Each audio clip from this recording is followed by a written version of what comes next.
Salut les amis, c'est Jojo, j'espère que vous allez bien. Je vous propose aujourd'hui une vidéo vous listant toutes les idées que je souhaiterais sur le futur iPhone. Il porterait sans doute le nom d'iPhone 8, mais je ne sais pas pourquoi, mais pour les 10 ans de l'iPhone, je pense qu'il va s'appeler tout simplement iPhone. Ça veut dire qu'il n'y aurait plus de chiffres et qu'on différencierait les prochains iPhones avec leur année de sortie. J'en suis convaincu, il y aura des personnes qui vont penser que c'est complètement ridicule, mais en y réfléchissant d'un petit peu plus près, ça ne serait pas si bête que ça. Vous pensez que dans le futur, on aura le droit à un iPhone 15 ? À la longue, ça fait un peu bizarre. Dans cette vidéo, je vais pas essayer de rentrer dans des détails trop futuristes, puisque j'ai envie de vous donner des idées qui sont vraiment envisageables. La plupart des technologies que je vais vous parler dans cette vidéo existent, mais ne sont pas totalement exploitées. Certaines idées sont énormes, on pourrait se dire que c'est impossible, mais personnellement je pense qu'Apple, cette année pour les 10 ans de l'iPhone, va proposer un iPhone révolutionnaire, et qui va faire bouger beaucoup de choses dans le monde des smartphones. On commence avec la première chose que je souhaiterais, un très grand écran. Alors bonne nouvelle, il y a pas mal de rumeurs sur ce sujet,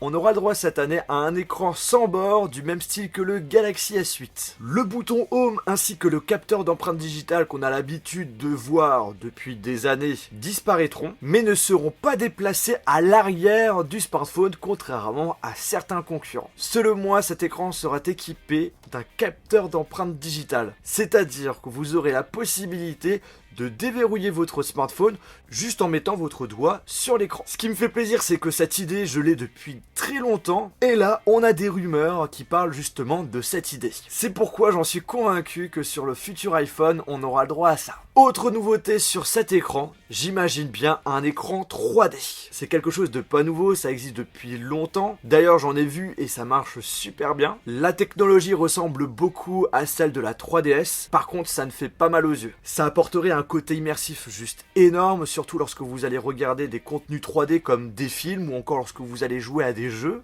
En parlant de 3D, sachant que ces dernières années, on a plutôt stagné dans le monde photo et vidéo sur les smartphones, je vois bien un appareil photo en 3D sur cet iPhone. Un peu trop ouf l'idée, mais ça pourrait être quelque chose d'envisageable si on a un écran 3D. Je ne sais pas pourquoi, mais je sens que Apple va beaucoup miser sur la technologie 3D sur cet iPhone, ou peut-être sur un prochain iPhone. Ces dernières années, les smartphones se ressemblent de plus en plus. On a souvent des améliorations, mais des trucs vraiment basiques. Amélioration de l'écran, en termes de résolution, allez je t'ajoute la technologie HDR, je change l'ouverture de l'appareil photo, j'augmente en mégapixels, bref, pas de réelle révolution. Pareil pour l'OS, je sens que la 3D apportera énormément de changements et fera apparaître des nouvelles fonctionnalités qui vont enfin bouger iOS qui se ressemblent chaque année.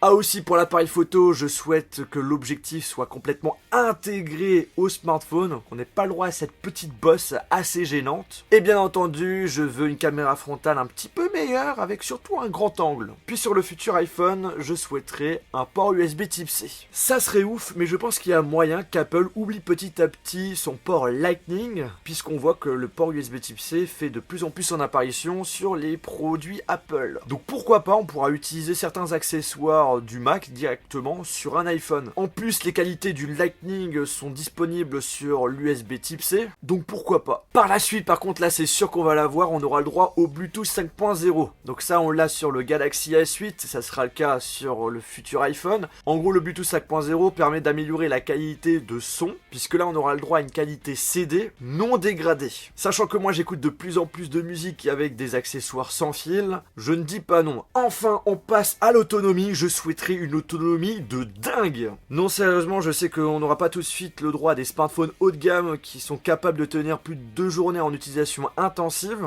Moi pour ma part je veux juste une autonomie qui ressemble à l'iPhone 7 Plus, qui me tient une journée sans problème. En gros, je veux tenir une journée en utilisation intensive. Sachant qu'on recharge son smartphone tous les soirs, voilà. Et puis pour finir sur le nouvel iPhone, je souhaiterais un iPhone intégralement en rouge, et si possible une autre couleur, cette fois-ci du bleu. Et je vous le dis direct les amis, si le prochain iPhone sera proposé en rouge, je me teins les cheveux en rouge. Alors pour le rouge, vous le savez, maintenant on peut acheter un iPhone 7 couleur rouge, mais il a été commercialisé plusieurs mois après la sortie officielle. Donc du coup je ne sais pas si ça sera le cas pour le futur iPhone, on verra ça. Et bien écoutez les amis, j'espère que cette vidéo vous a plu, si c'est le cas n'oubliez pas de lâcher un gros pouce bleu, n'hésitez pas à me dire en commentaire ce que vous souhaiterez sur votre futur iPhone, ça m'intéresse. Et sur ce, on se retrouve dans une prochaine vidéo.